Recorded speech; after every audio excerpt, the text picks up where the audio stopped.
जय हिंद साथियों। आज एक दफ़ा फिर एक ज़रूरी इशू पर बात करना लाजमी हो जाता है। मैं उसके लिए थोड़ा सा समय आपका लूँगा। तो साथियों, आज आपने देखा है कि आज की एक लोकल अखबार है अर्ली टाइम्स, उसकी मेन हेडलाइन थी कि एक डॉक्टर हैं, डॉक्टर यशपाल शर्मा जी, उनको हमारी एलजी एडमिनिस्ट्रेशन ने अभी एक अपॉइंट किया मैनेजिंग डायरेक्टर JKMSCL।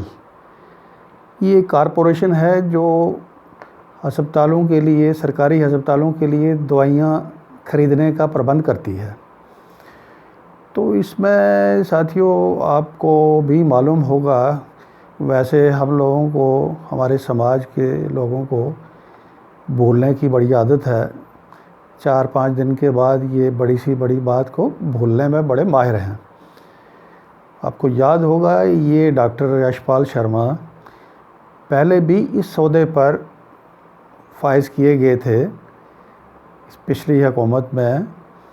ये शायद पीडीपी कांग्रेस की थी या पीडीपी बीजेपी की थी, उसमें इनको इस सौदे पर फाइज किया गया था और इन पर एक केस रजिस्टर किया गया था स्टेट विजिलेंस ऑर्गेनाइजेशन की तरफ से। इन्होंने कोई फाउल प्ले किया था, तो उस पे इन पे इल्ज़ाम था कि इन्होंने वो फाउल प्ले में ये भी मुलव्वस हैं। तो उस सिलसिले में इनके ऊपर एक इन्वेस्टिगेशन चल रही थी। वो बाद में हमारे वो जो बीजेपी के आरएसएस के champion doctor Satyapal Malik governor बन के आए, उन्होंने कोई रूल्स रेगुलेशन में तब्दीली तो करी नहीं, उल्टा स्टेट विजिलेंस ऑर्गेनाइजेशन को नया नाम ज़रूर दे दिया उन्होंने, एंटी करप्शन ब्यूरो। कोई रूल्स में कोई चेंज नहीं। हाँ, एसएसपी 3-4 उसमें ऐड हो गए। वो एसएसपी काम तो रूल्स एंड रेगुलेशंस के अकॉर्डिंग करना पड़ता है, आप सब लोग जानते हैं। तो उसकी एसीबी की परफॉर्मेंस क्या है वो आपके से छुपी नहीं। अब देखें साथियों, ये ऐसे फाउल प्ले जो हैं, ऐसे शर्मनाक खेल जो हैं, ये कोई पहला वाक़या नहीं है, इससे पहले भी होते रहे। ख़ास करके जो पहली हमारी सो कॉल्ड तथाकथित पॉपुलर गवर्नमेंट्स, चोरों की गवर्नमेंट्स, जिसमें एनसी, पीडीपी, बीजेपी, कांग्रेस के लोग मिल के डेमोक्रेसी के नाम पर दिन दहाड़े खिलवाड़ करते रहे। और ये जो आज की राष्ट्रवादी सरकार है दिल्ली में, ये अक्सर इल्ज़ाम लगाती थी अपने आप को साफ दिखाने के लिए। ये कहती थी कि स्पेशल स्टेटस एंजॉय कर रहे हैं, इसलिए मनमानियाँ कर रहे हैं। स्पेशल स्टेटस इनको, उसके नाम पर इन्होंने भी एक्सप्लॉयटेशन करी। तो गलत है, ये होता रहा। उसमें यहाँ तक कि उमर अब्दुल्ला साहब की कांग्रेस के साथ गवर्नमेंट थी, उन्होंने तो इससे 4 कदम आगे जाके खेल खेला। एक ऑफिसर था कश्मीर से, मिस्टर गुलाम नबी कस्बा, वो यहाँ एडिशनल रजिस्ट्रार हुआ करता था एक दफ़ा कोऑपरेटिव डिपार्टमेंट का। उसके कोई फाउल प्ले, उसके कोई करप्शन का चिट्ठा हमारे हाथ लगा। तो उन दिनों मैं आम आदमी पार्टी तो नहीं बनी थी, आज मैं आम आदमी पार्टी का एक ज़िम्मेवार एक मेंबर होने के नाते, एक फाउंडर मेंबर होने के नाते, नेशनल काउंसिल का मेंबर होने के नाते मैं आपसे बात कर रहा हूँ। उस वक्त एक हम एनजीओ यहाँ चलाते थे, people's action and public accountability, PAPA, short name PAPA था। हमने उस फाउल प्ले के ऊपर एक PIL हाई कोर्ट में फ़ाइल करी मिस्टर GN कस्बा के ख़िलाफ़। तो साथियों, बड़ी दिक्कत के साथ, बड़े पैसों के खर्चे के साथ, बड़े धक्के खाने के बाद उसमें उस वक़्त जस्टिस जांजी थे, यहाँ बड़े अच्छे जज थे, जस्टिस बशीरुद्दीन थे, बड़े काबिल जज थे, बड़े अच्छे जज थे। उन्होंने बड़ा हमारा साथ दिया आज तक वकील लोग जो थे वो अपने कुछ वकील भी इन्वॉल्व हो रहे थे, उसकी वजह से उन्होंने साइडलाइन होना बेहतर समझा। तो हमें साथियों खुद उसमें हाई कोर्ट में अपीयर होना पड़ा, बार बार अपीयर होना पड़ा। लेकिन एक स्टेज ऐसी आई कि वो लोग वहाँ एक्सपोज हुए। एक्सपोज हो के तो उन दिनों क्या हुआ कि वो उस PIL में वो चीज़ उसी तरह चल रही थी। तो हमने एक अकाउंटेबिलिटी कमीशन बनाया यहाँ, स्टेट अकाउंटेबिलिटी कमीशन। हमने ये केस उसमें भी फ़ाइल किया।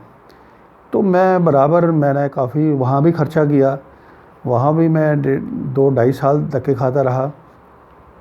उस दौरान कमीशन ने अल्टीमेटली अपनी ईमानदारी का मुजाहरा करते हुए GN कस्बा के ख़िलाफ़ रिकमेंडेशन दी सरकार को कि इस करप्ट आदमी को इमीडिएटली डिसमिस किया जाए।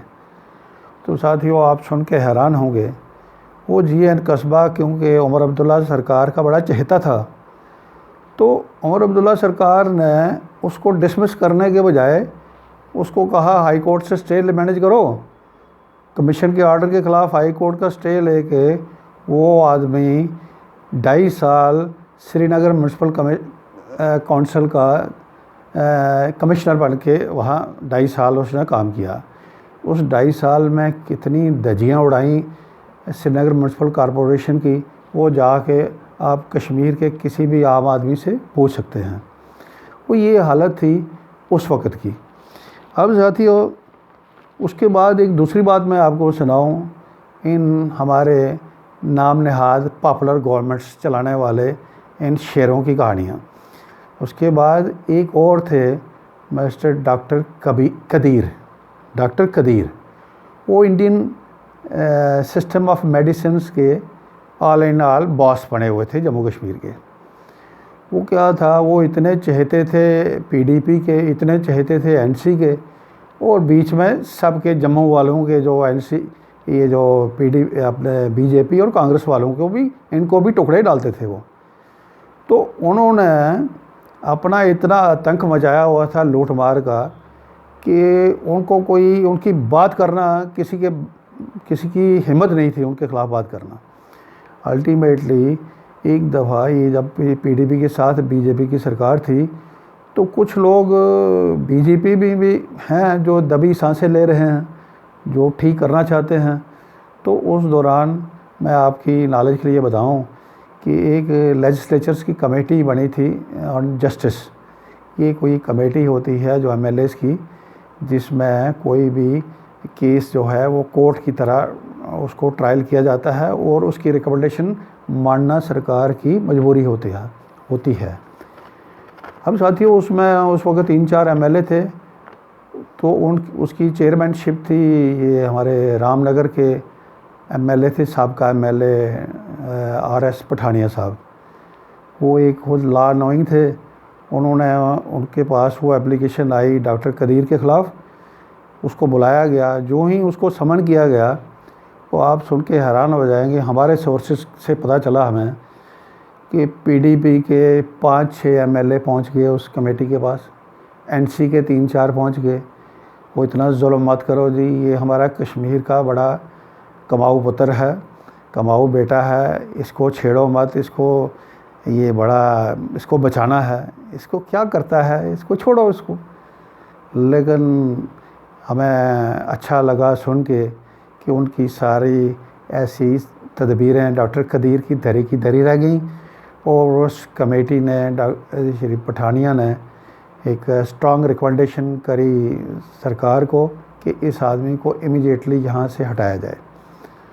तो अब उसको हटाना, उसके ख़िलाफ़ तो केस होना चाहिए था, लेकिन शुक्र है को 12 साल के बाद उसको वहाँ से हटाया गया।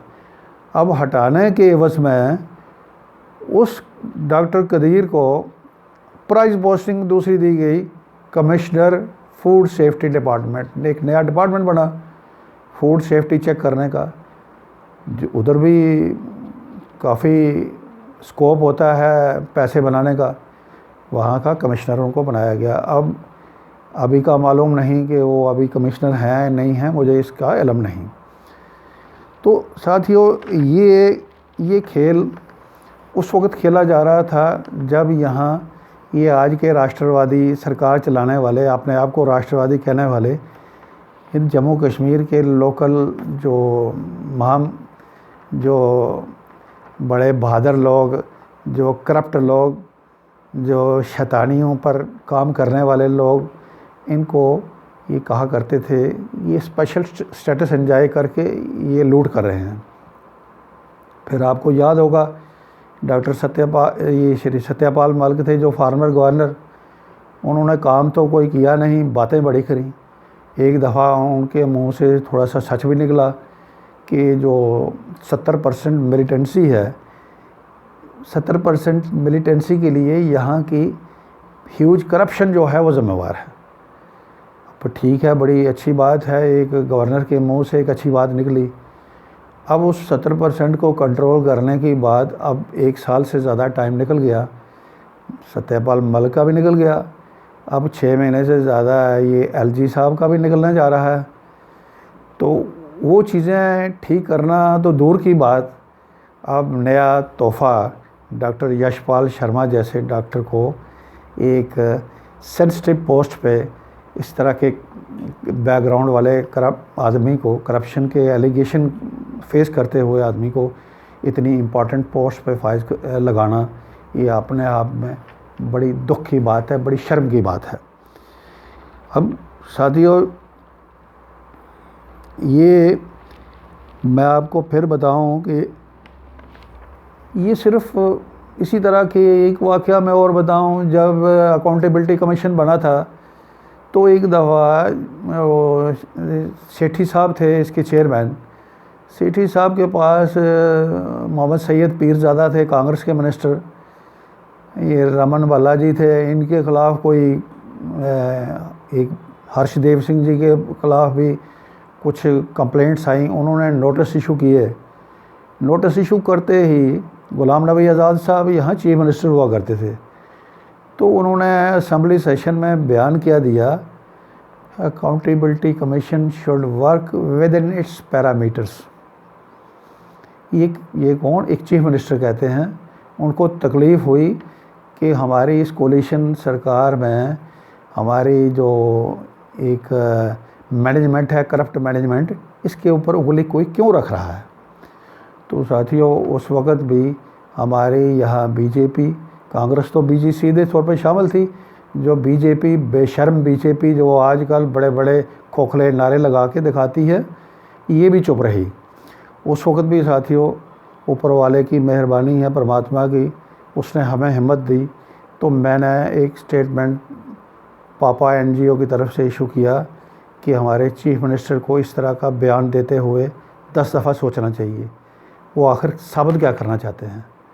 तो ये बातें सारी हैं, ये सारा जो गंदा खेल जो देख रहे हैं, उस वक्त एक बात थी, आज स्पेशल स्टेटस की धज्जियाँ उड़ा के स्टेट हुड ख़त्म करके, और मोदी सरकार ने जो अपने चहेते लोग यहाँ लगा रखे हैं, उनकी देख रेख में जो लोग असिस्ट करने के लिए लगाए गए हैं, उनकी बैकग्राउंड क्या है, उनके ऊपर क्या क्या एलिगेशन लगे हुए हैं विजिलेंस ऑर्गेनाइजेशन में, उनके वो ट्रायल क्यों नहीं हुए, वो कैसे धरे के धरे रह गए, वो आज सारा तमाशा एक तरफ, और उसकी हदें क्रॉस करते हुए आज एक दफ़ा फिर LG एडमिनिस्ट्रेशन ने अपना एक अजीब सा गंदा चेहरा दिखाने का यत्न किया है ये डॉक्टर यशपाल को अपॉइंट करने से।